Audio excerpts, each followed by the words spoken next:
Selamat malam pemirsa, selamat datang di Newsroom bersama saya Davi Pratama. Pemirsa, kami akan membahas berita utama secara mendalam, komprehensif, dan tentunya eksklusif. Sebagai pembuka Newsroom kali ini kami miliki informasi sidang kasus dugaan suap pengurusan pergantian antar waktu anggota DPR untuk Harun Masiku dengan terdakwa Sekjen PD Perjuangan Hasto Kristianto diwarnai kericuhan di luar ruang sidang. Sejumlah orang yang diduga akan berbuat gaduh diusir paksa hingga sempat dihakimi massa pendukung Hasto.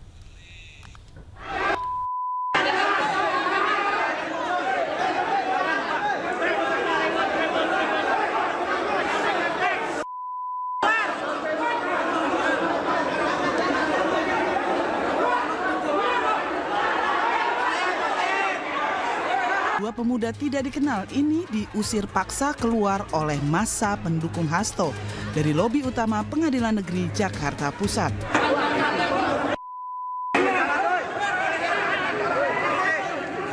Petugas yang melerai keributan sempat kewalahan lantaran massa terus memaksa keduanya meninggalkan lokasi. Jagain.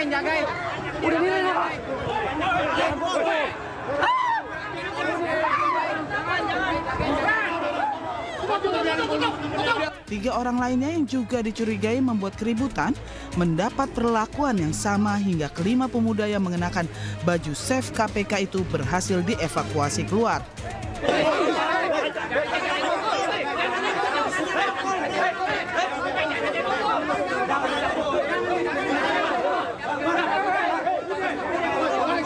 Tim kuasa hukum Hasto menduga jika orang-orang tidak dikenal tersebut merupakan massa bayaran yang sengaja didatangkan untuk membuat kegaduhan saat jalannya persidangan.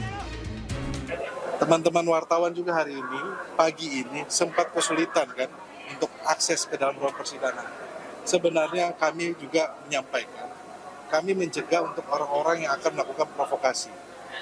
Yang melakukan provokasi dengan memakai baju-baju seolah-olah mendukung penegakan hukum, mendukung KPK. Teman-teman bisa melihat, di depan masih banyak massa bayaran yang mendemo untuk meminta Pak Sekjen PD Perjuangan untuk segera ditangkap.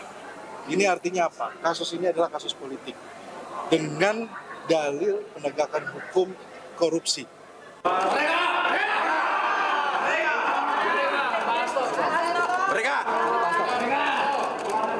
Sementara di ruang sidang Tipikor, Majelis Hakim kembali menggelar sidang kasus dugaan suap pengurusan pergantian antar waktu anggota DPR untuk Harun Masiku.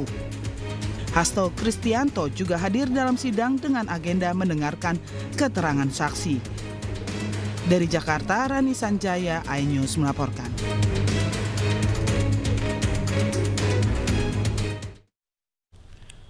Sekjen PD Perjuangan yang merupakan terdakwa kasus dugaan korupsi pergantian antar waktu anggota DPR untuk Harun Masiku Hasto Kristianto menyebut persidangan yang dijalaninya merupakan daur ulang proses pengadilan yang telah berkekuatan hukum tetap. Menurut Hasto, tak ada fakta baru yang dihadirkan oleh KPK.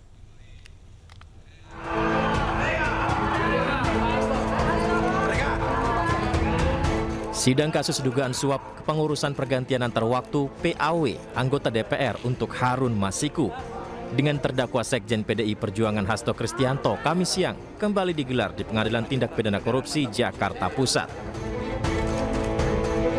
Sidang dengan agenda mendengarkan keterangan saksi ini, jaksa penuntut umum menghadirkan pengacara PDIP sekaligus tersangka kasus dugaan suap PAW Harun Masiku, yakni Doni Tri Istiqomah dan ex-komisioner Bawaslu Agustiani Tio Fridelina.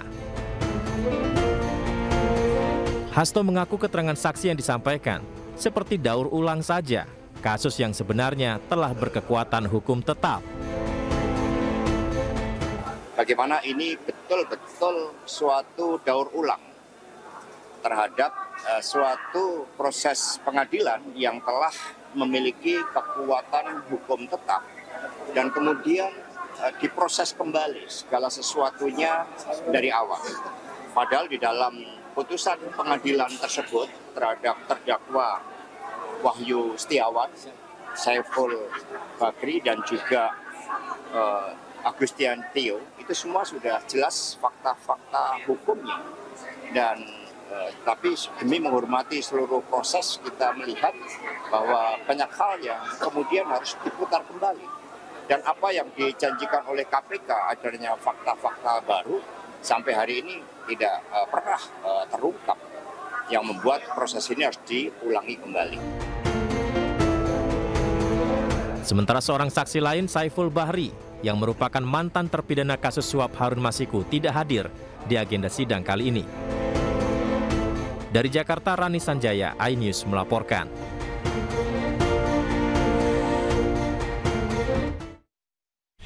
Pemirsa, pengamat militer Koni Rahakundini akhirnya muncul dengan dokumen rahasia titipan Sekjen PD Perjuangan Hasto Kristianto. Dokumen yang sebelumnya disimpan di Rusia kini diserahkan kepada Wakil Sekjen PD Perjuangan Aryo Adidarmo.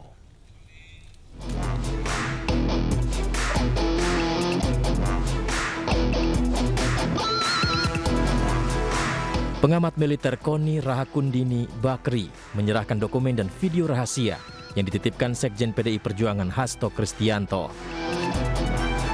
Jadi begini, saya terangkan, notaris pertama ini tentang 32 dokumen, dicap oleh notaris. Notaris kedua adalah tentang... Ini notaris Rusia ya, Mas? Rusia, dong, maksudnya Rusia. Nanti ditranslate aja ada. Nah, yang ini dokumen tambahan. Jadi total dokumen pada saya itu 37. Yang paling mengerikan untuk saya nomor 16. Karena itu hubungan dengan Kapolri. Dan nomor 7. Bagaimana PDIP mau dibubarkan, dihancurkan. Nah, itu aja. Kalau saya merasa titipan, saya deg-degan dengan 2 dokumen itu. Yang lain kan tentang korupsi, apa itu. Nah, ini ya, ada tanda tangan notaris juga. Nah, kemudian selain dokumen itu, saya dititipkan video. Dan ini video ini saya harus serahkan juga kepada Mas Adi. Kalau soal nanya bentuknya apa? Bentuknya ini. Flash disk. Tidak ada saya kopi ini semua, saya ada perjanjian dengan Mas Hasto, tidak boleh saya edarkan dan lain-lain, apalagi mengkopi. Nah, kalau ditanya kenapa saya serahkan sekarang ke Pak Adi. Pak Adi saya sejak Mas Hasto di dalam saya nggak bisa kontak. Bagaimana saya punya akses? Kedua, Ibu bilang sama saya untuk tidak boleh bicara sama sekali. Jadi untuk apa saya pegang dokumen? Yang ketiga ini yang paling penting. Mas Adi, ini kontrak dari kampus saya, St. Petersburg University, kan? Tanggal 10 Maret. Saya itu diangkat menjadi highly qualified specialist. Kalau saya itu Perdana Menteri. Yang dapat gelar seperti ini saya Perdana Menteri. Nah, ini ditandatangani oleh saya, ya, dan kontrak saya di Rusia sampai 26 Februari 2028. Ini kampus apa Mbak namanya? St. Petersburg State University. Ini langsung di bawah Kremlin. Ini capnya, ini penantangannya. Jadi saya memang akhirnya harus menetap di Rusia dan mungkin menjadi warga negara Rusia daripada di sini lihat.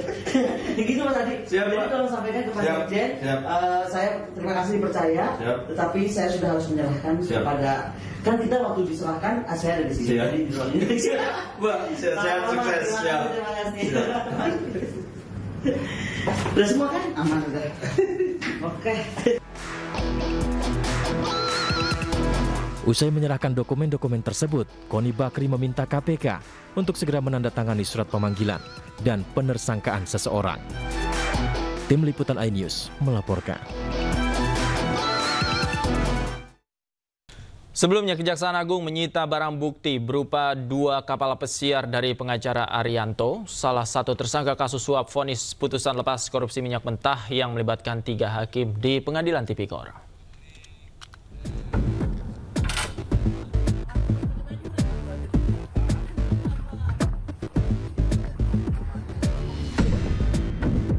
Dua buah kapal pesiar milik salah satu tersangka kasus suap vonis putusan lepas korupsi minyak mentah bernama Arianto disita penyidik Jampitsus Kejaksaan Agung di Jalan Dermaga Marin, Pademangan, Jakarta Utara. Selain kapal, Kejaksaan juga menyita 130 helm bermerek di kawasan Menteng, Jakarta Pusat, serta 12 sepeda mewah dan 1 unit motor Harley. Selain 2 kapal pesiar, Kejagung juga menyita 3 unit mobil mewah dari tersangka Arianto.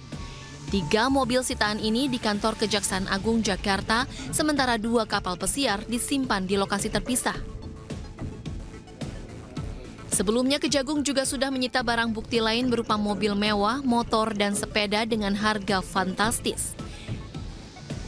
Selain Arianto, Kejagung telah menetapkan 7 orang tersangka lain, di mana 4 diantaranya merupakan hakim Pengadilan Negeri Jakarta Pusat dan Jakarta Selatan.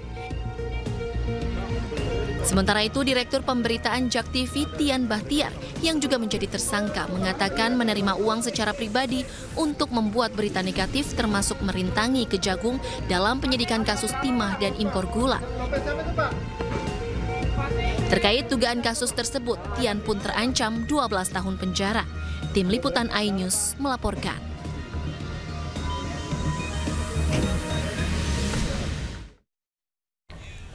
Pemirsa, pasca penemuan uang 5,5 miliar rupiah terkait kasus suap vonis lepas minyak sawit mentah, rumah kerabat Hakim Ali Muhtarom sepi aktivitas. Tidak ada garis polisi yang terpasang di rumah tersebut.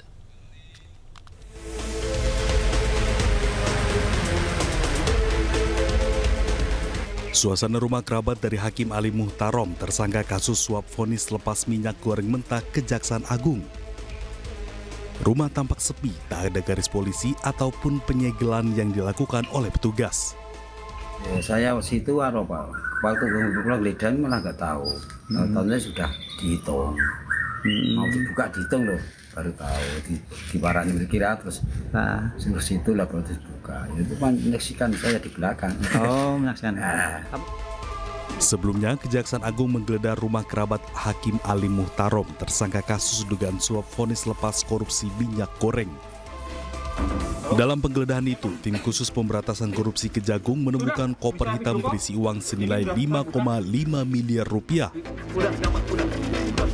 Yang pertama, bahwa benar penyidik melakukan penggeledahan dan penyitaan di sebuah rumah ya di Jepara ya beberapa waktu yang lalu, itu pertanggal 13 April 2025, dan dari rumah tersebut ditemukan sejumlah uang dalam mata asing sebanyak 3.600 lembar atau 36 blok ya, yang dengan mata uang asing 100 USD ya. Jadi kalau kita setarakan di kisaran 5,5 M ya. Nanti silakan dihitung ya kalau penyetaraannya. Dan terkait dengan itu perlu juga saya sampaikan bahwa penyidik sudah menyetor titipkan ya hasil sitaan tersebut di rekening penitipan lainnya di Bank BRI. Nah, jadi supaya rekan-rekan media juga memahami bahwa cara-cara kerja penyidikan terkait dengan penyitaan untuk sejumlah uang itu langsung dilakukan penyetor titipan, karena ini kan masih dalam proses di Bank Persepsi ya bisa. Dalam koper itu ditemukan dalam pecahan mata uang dolar sebanyak 3.600 lembar yang terbungkus plastik dengan rapi. Tim Liputan iNews melaporkan.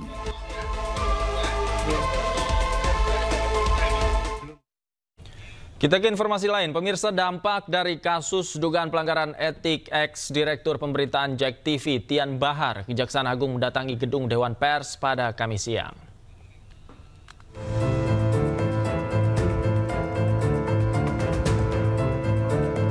Kasus dugaan pelanggaran etik yang menjerat mantan Direktur Pemberitaan JAK TV Tian Bahtiar mulai mendapatkan titik terang. Atas permintaan Dewan Pers, pihak Kejaksaan Agung menyerahkan sejumlah dokumen. Saya mau sampaikan begini supaya ada penegasan. Ya, berkali-kali saya sampaikan bahwa terkait dengan apa yang sedang dikerjakan oleh penyidik, ya, terhadap yang bersangkutan itu lebih kepada perbuatan personal, ya, itu perbuatan personal, ya, bahwa media itu hanya sebagai alat karena dia ketepatan berprofesi di media.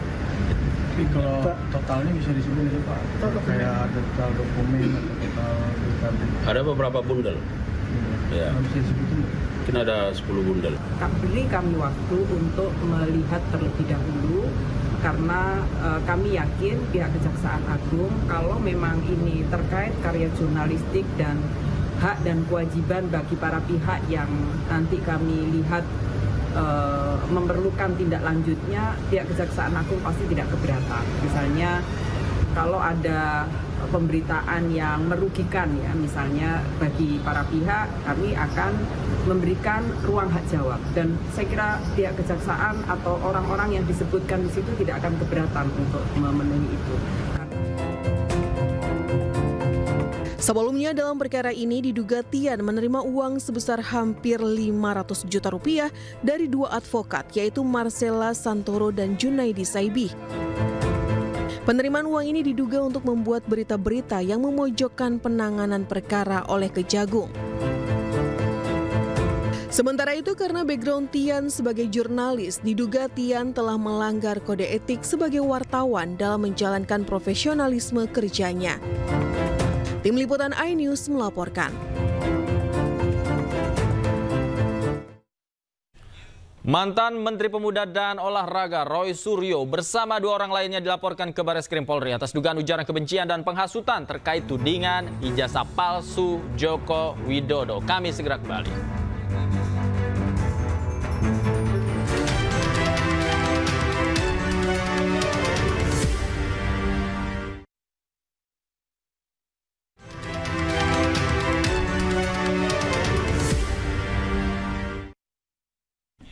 Kembali di Newsroom, pemirsa, sidang perdana gugatan ijazah dengan tergugat Joko Widodo digelar di Pengadilan Negeri Solo Kamis siang. Jokowi tidak bisa hadir dalam sidang lantaran menjadi utusan khusus Presiden Prabowo untuk melakukan lawatan ke Vatikan atas meninggalnya Paus Fransiskus.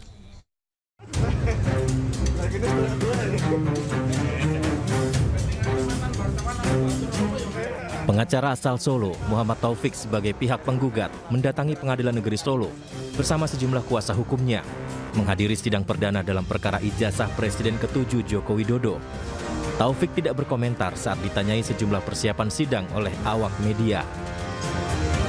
Sidang gugatan ijazah Presiden ke-7 Joko Widodo digelar di ruang Suryadi.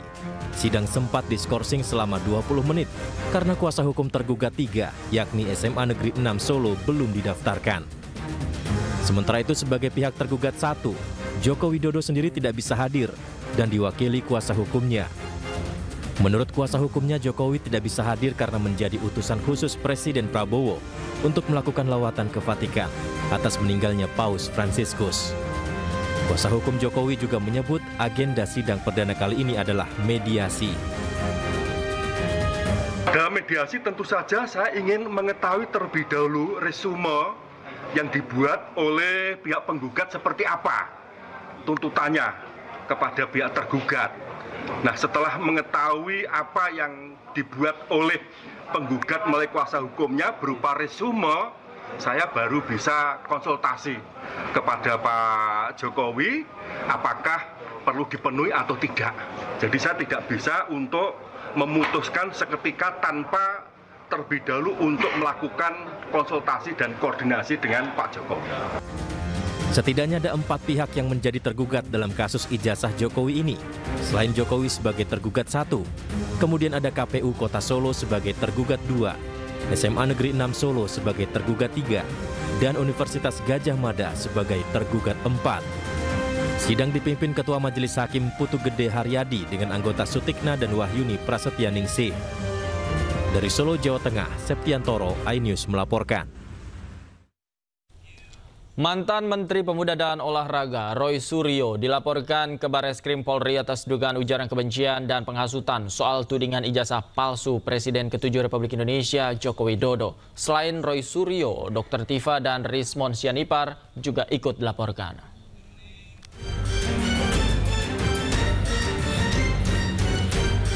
Perhimpunan Advokat Pradi Persatu melaporkan sejumlah pihak ke Barreskrim Polri atas dugaan ujaran kebencian dan penghasutan soal tudingan ijazah palsu Presiden RI ke-7 Joko Widodo. Pelaporan dilakukan pada Kamis sore oleh tim Advocate Public Defender yang dibentuk oleh Pradi Persatu. Adapun 3 orang yang dilaporkan dalam kasus ini, diantaranya mantan Menteri Pemuda dan Olahraga Roy Suryo, Dr. Tifa Ziatiasuma, dan ahli digital forensik Rismon Sianipar.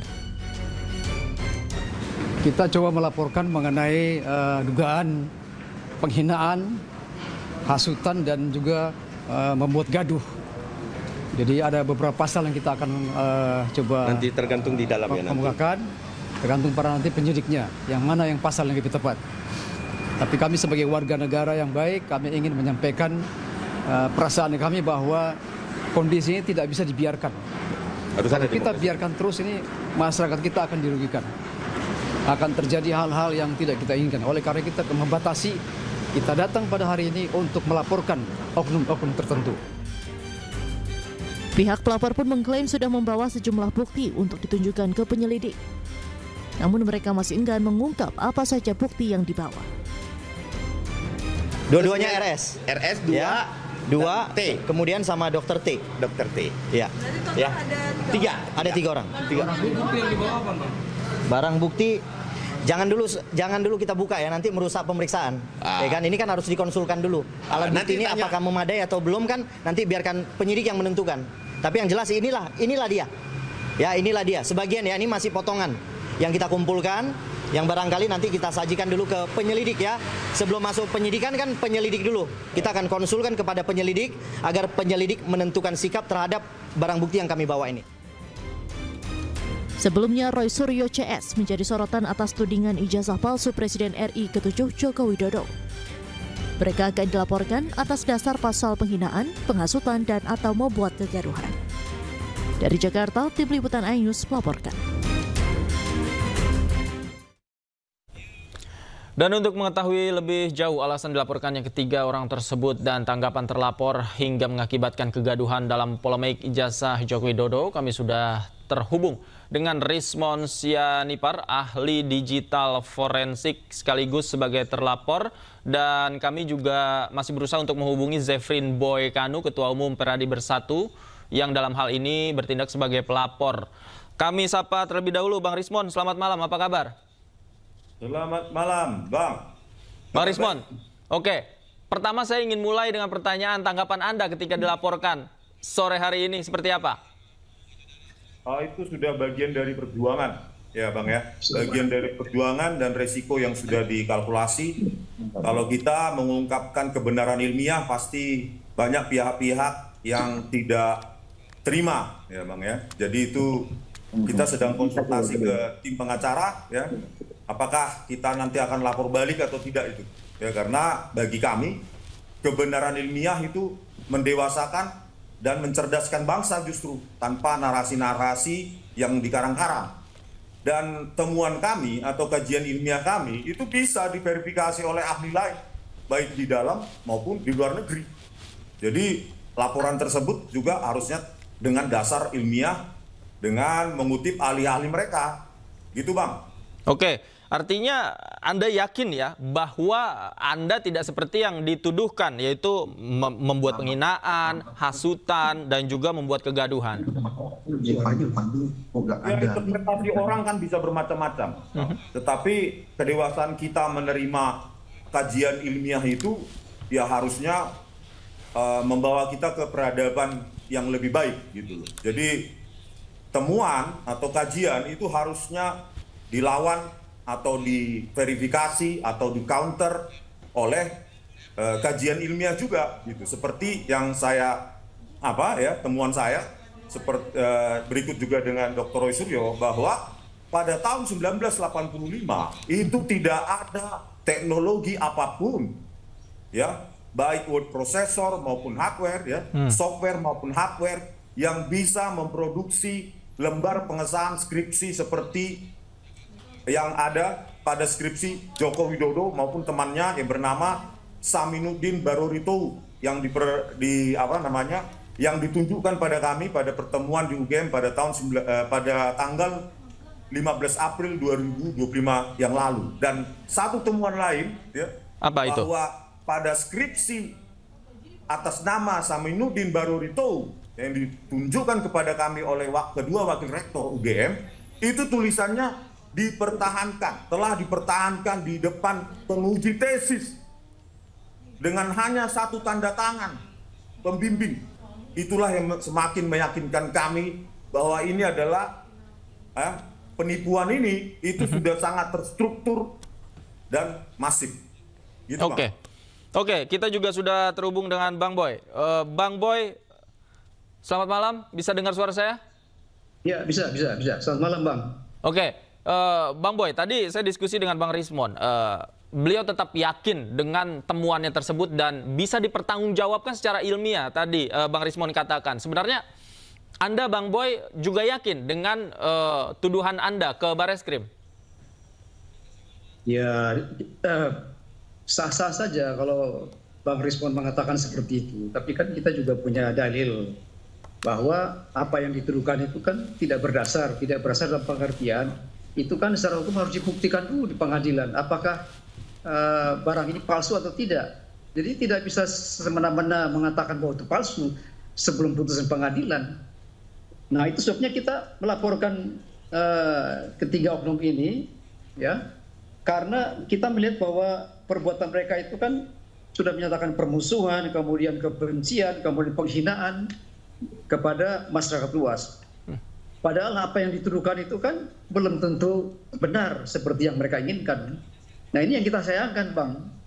Kalau semua orang boleh berbicara, menuduh orang, menyatakan palsu tanpa pembuktian di depan pengadilan, saya kira itu menyesatkan semua. Itu pernyataan yang liar menurut saya, Bang. Oke. Bang Boy, apa bukti awal yang Anda miliki terkait dengan yang tadi Anda sebutkan, penghinaan, hasutan, dan kegaduhan?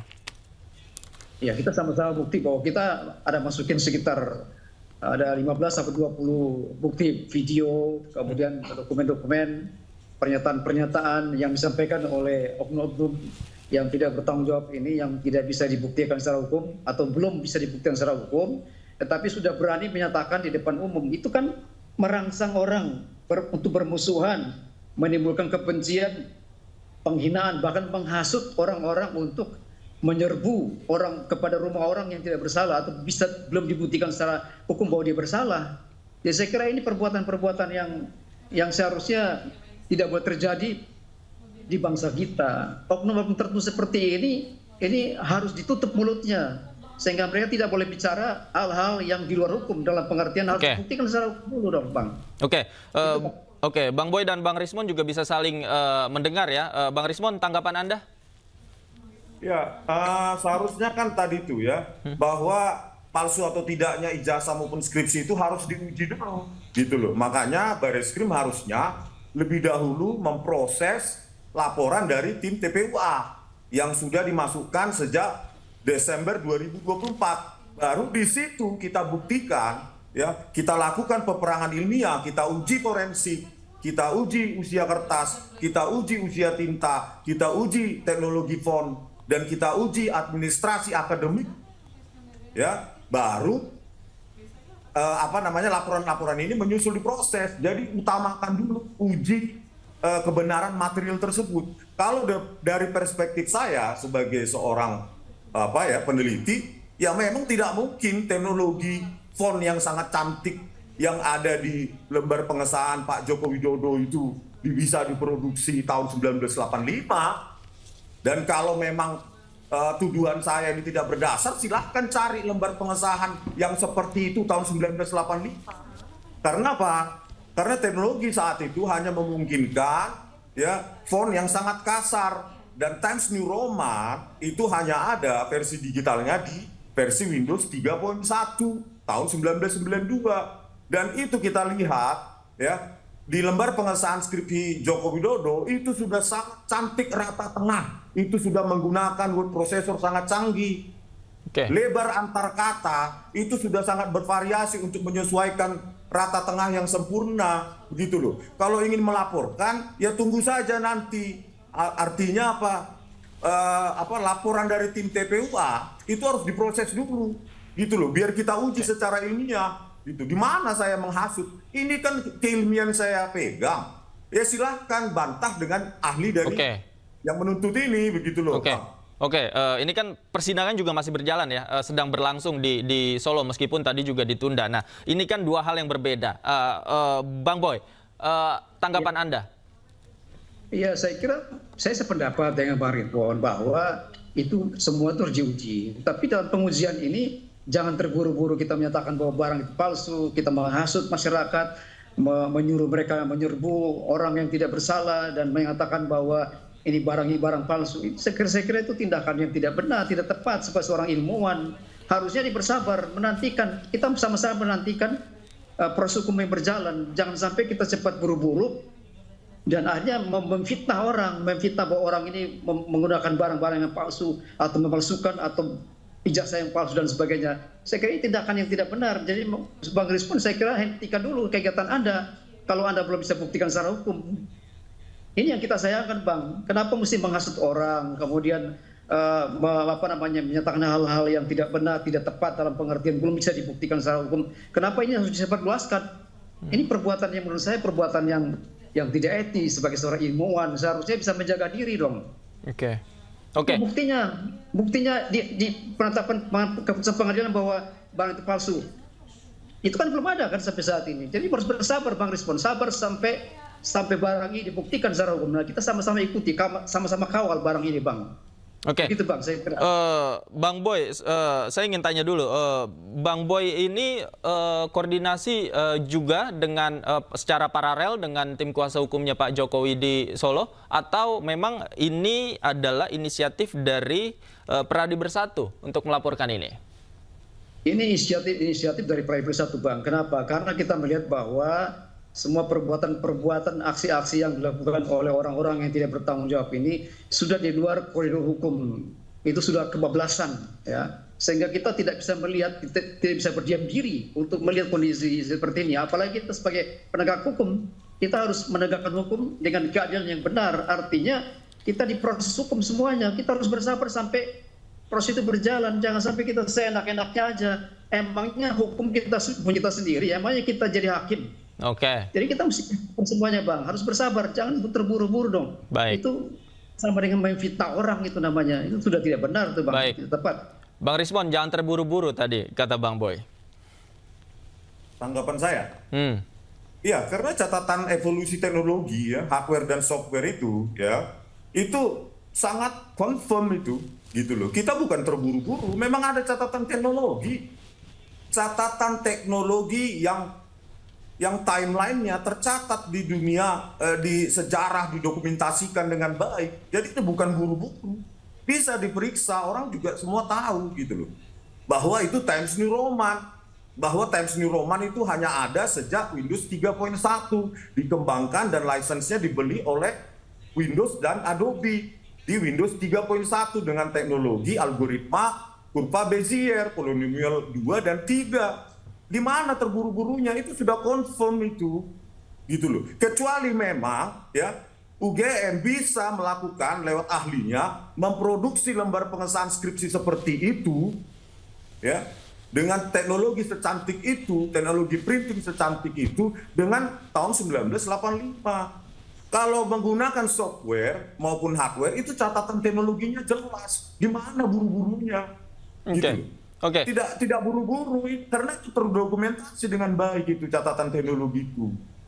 Teknologi berkembang itu terikat waktu dan ruang dan waktu maksud saya. Oke, begitu Bang. Oke, Bang Boy, saya paham. Ini sebenarnya yang dimaksud Bang Boy adalah ketika sidang di Solo masih berlangsung, belum ada putusan inkrah, artinya belum dapat ditentukan apakah ijazah yang selama ini beredar itu asli atau palsu, begitu kan, Bang Boy?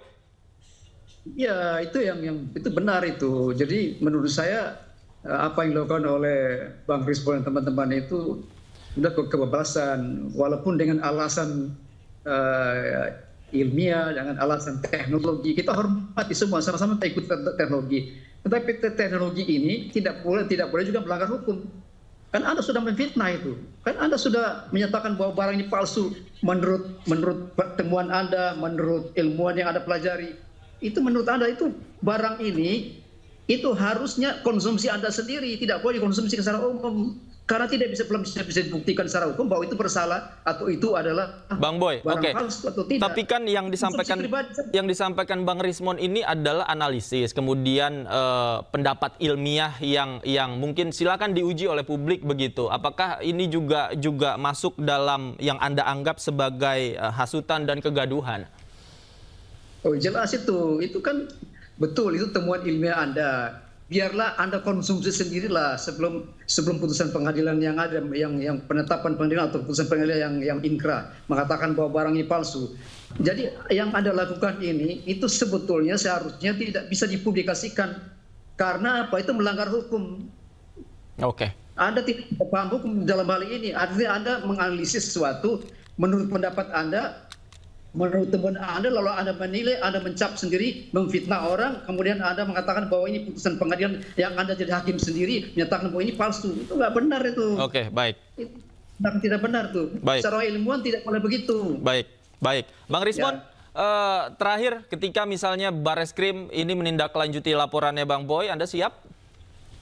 Ya siap, Bang. Siap. Ya, tadi ya catatannya sedikit bahwa kajian ilmiah itu bukan untuk pribadi, ya. Kita untuk mencerdaskan bangsa, gitu. Ya, kajian itu tidak buta, ya, tidak ditujukan pada orang-orang tertentu, gitu. Bukan ditujukan pada Jokowi siapapun, ya. Baik. Yang kita analisa melakukan pemalsuan, Baik. ya. Bukan hanya untuk Jokowi, ini bukan hanya untuk Jokowi. Jadi, baik. Makanya saya bilang sebelum Bang Boy Kanu menyimpulkan bahwa saya melakukan penghasutan, kenapa Anda tidak meng-hire ahli, ya, baru menyimpulkan, baru dibandingkan dengan hasil kajian saya, begitu Bang Boy. Ya, baik. Itu nanti kita buktikan di pengadilan. Oke, baik. Baik. Buktikan pengadilan, bukan di sini tepatnya. Oke, Bapak-bapak, karena waktu kita terbatas, kita tunggu nanti prosesnya akan berjalan seperti apa. Kita kawal terus. Terima kasih banyak Bang Rismon, terima kasih banyak Bang Boy sudah bergabung bersama kami di Newsroom. Selamat malam Bapak-bapak, sehat selalu. Pemirsa, selain sidang perdana terkait gugatan ijazah, sidang perdana gugatan mobil SMK dengan tergugat Presiden ke-7 Joko Widodo juga digelar di Pengadilan Negeri Solo hari ini. Sidang yang sudah berjalan kemudian ditunda selama 2 pekan karena ketidakhadiran salah satu pihak tergugat.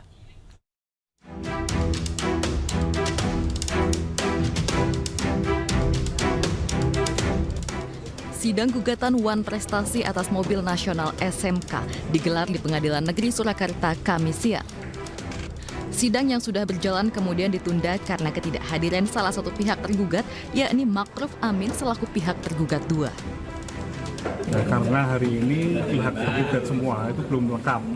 Tergugat 2 belum hadir, sudah dipanggil salah patut, sehingga sesuai hukum acara harus ditunda untuk memanggil kembali pihak tergugat 2. Sebagai pihak penggugat, Aufa Lukmanarea, warga Ngoresan Cebres, Kecamatan Cebres, Surakarta, Jawa Tengah, menuntut ganti rugi Wan Prestasi sebesar 300 juta rupiah. Selain Joko Widodo dan mantan Wakil Presiden Ma'ruf Amin, pihak tergugat lainnya adalah pabrik SMK PT Solo Manufaktur Kreasi. Penggugat menyebut tergugat tidak dapat memenuhi janjinya dalam hal memproduksi mobil SMK secara massal sehingga dikategorikan sebagai perbuatan Wan Prestasi. Sementara itu, dalam pernyataan beberapa waktu lalu, Joko Widodo mengaku siap menghadapi gugatan terkait mobil SMK yang dilayangkan ke Pengadilan Negeri Solo. Nanti ditanyakan juga ke pengacara karena kita serahkan semuanya ke pengacara.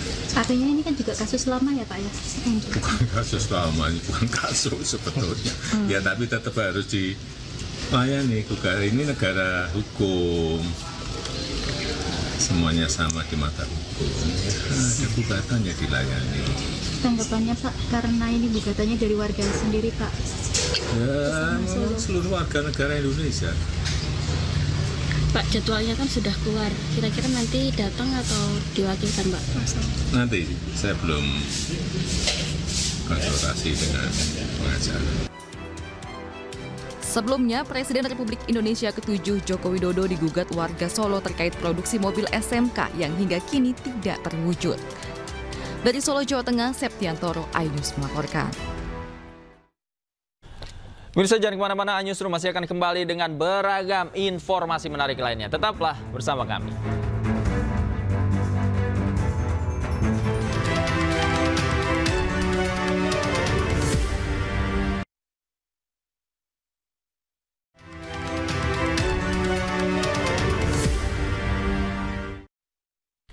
Kembali di Newsroom, pemirsa, Presiden Prabowo Subianto dan Perdana Menteri Fiji Sitiveni Rabuka hari ini menggelar pertemuan bilateral di Istana Merdeka Jakarta. Kedatangan Perdana Menteri Fiji disambut upacara penghormatan.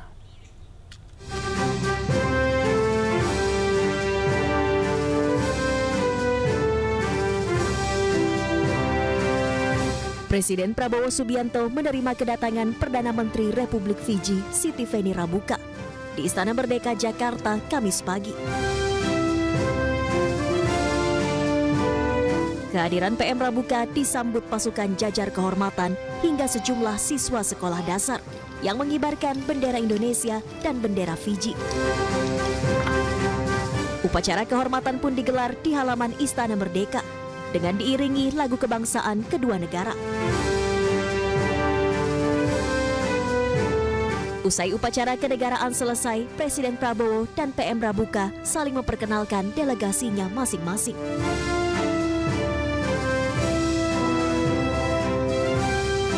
Agenda dilanjutkan dengan pertemuan empat mata kedua negara untuk membahas penguatan hubungan bilateral serta kerjasama Indonesia-Fiji di berbagai bidang strategis. Dalam pertemuan hari ini, kita telah membahas hubungan bilateral, apa-apa yang telah menjadi kesepakatan antara kedua negara di saat-saat yang lalu akan kita teruskan.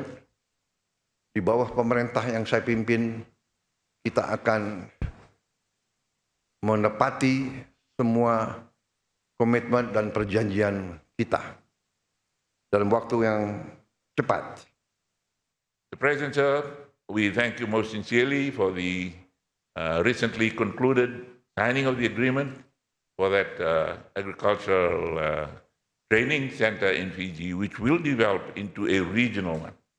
And we most sincerely appreciate your grant of 12 million Fiji dollars, which is equivalent to about $6 million US dollars, which is big for Fiji.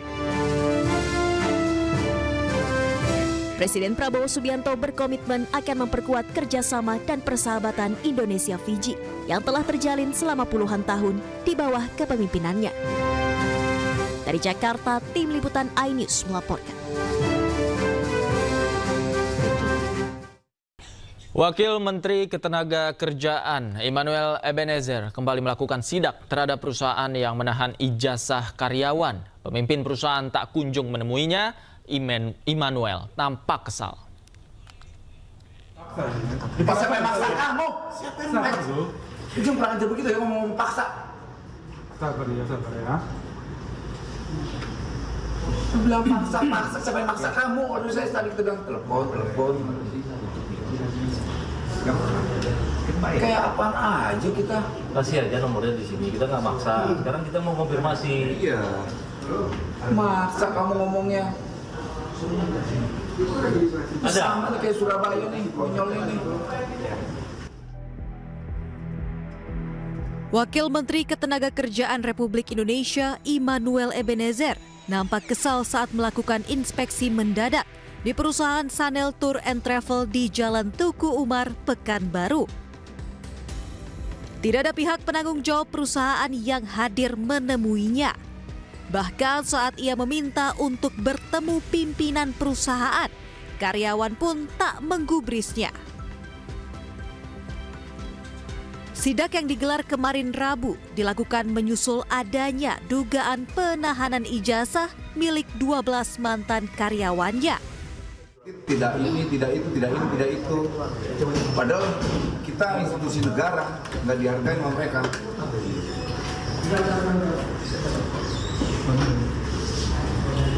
Yang jelas kami bukan sedang memeras ya, kami tidak minta duit. Kehadiran kita ke sini kita minta hak dokumentasi yang nggak boleh kalian tahan. Terkait hal tersebut, Immanuel mendesak perusahaan jasa itu segera mengambilkan ijazah para mantan karyawannya. Jika dalam waktu dekat perusahaan tidak juga mengembalikannya, maka terancam disegel bahkan ditutup. Ini masalah-masalah terkait tenaga kerja yang ijazah ditahan. Dan itu jelas-jelas tidak baik dan melanggar. Dan kita tidak mau hal ini terjadi dimanapun.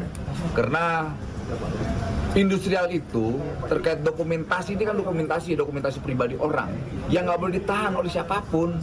Kayak tadi mereka mau nyari kerja akhirnya nggak bisa. Kenapa ijazah ditahan?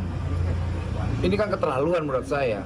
Dan di Surabaya terjadi juga di Riau, dan saya yakin terjadi di mana-mana. Dan kita akan melakukan sidak itu. Ke semua tempat, kita nggak peduli. Mereka mau backingnya siapa, kita tabrak. Sementara itu, salah seorang mantan karyawan mengaku sudah 6 tahun ijazah miliknya ditahan. Awalnya saya ditahan kan, mungkin ada komplain atau ada barang hilang. Setelah 1 bulan 2 bulan kan tak ada komplain, berarti aman. Secara tanggung jawab saya udah putus, sudah selesai. Di tahun berapa tuh? Di 2019 itu. 2019. Ya, tapi dari sampai 2020 saya mengurus, tetap nggak bisa dikeluarin. Sebelumnya, alasan perusahaan menahan ijazah sebagai jaminan apabila ada barang hilang. Namun nyatanya hingga para karyawan berhenti bekerja, perusahaan tak kunjung mengembalikan ijazah yang ditahan. Dari Pekanbaru Riau, Indra Yose Rizal, iNews melaporkan. Pemirsa, usai jeda, Newsroom masih akan kembali, tetaplah bersama kami.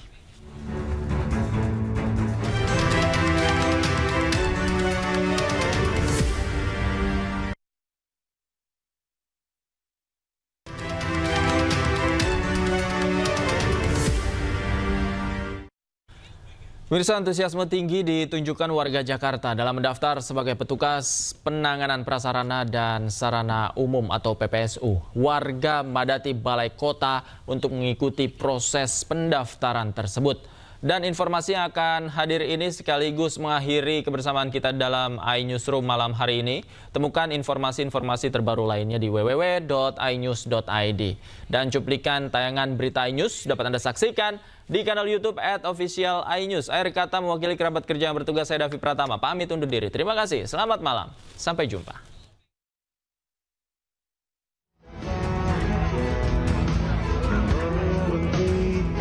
Balai Kota Jakarta dipenuhi oleh warga yang bersemangat mendaftar sebagai calon petugas PPSU. Mereka datang dari berbagai wilayah membawa berkas persyaratan. Pemerintah Provinsi DKI Jakarta membuka 1.652 lowongan PPSU untuk tingkat kelurahan. Selain itu, gaji PPSU Jakarta tahun 2025 menyesuaikan upah minimum Provinsi Jakarta, yakni sekitar 5,3 juta rupiah.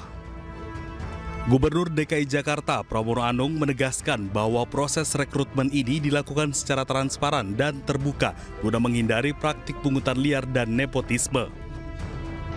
Selain itu, Pramono juga menyatakan bahwa penetapan petugas PPSU harus dilaporkan dalam rapat yang dihadiri oleh gubernur dan wakil gubernur untuk memastikan keterbukaan.